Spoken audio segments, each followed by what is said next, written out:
لوگوں کے دل آپ صاف نہیں کر سکتے، لیکن اپنا دل صاف رکھنا آپ کے اپنے اختیار میں ہے۔ آج کی آیات کا ترجمہ۔ پناہ مانگتی ہوں اللہ کی شیطان مردود سے۔ شروع اللہ کا نام لے کر جو بڑا مہربان نہایت رحم والا ہے۔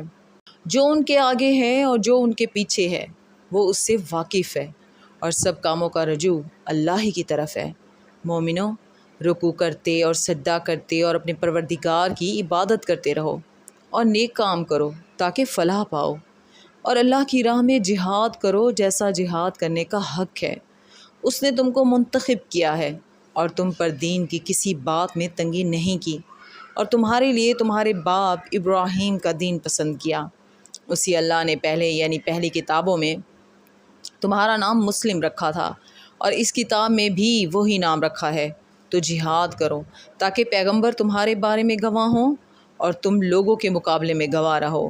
سو مسلمانوں، نماز قائم کرو اور زکوٰۃ دو اور اللہ کے دین کی رسی کو پکڑے رہو، وہی تمہارا دوست ہے۔ سو وہ کیا خوب دوست ہے اور کیا خوب مددگار ہے۔ صدق اللہ العظیم۔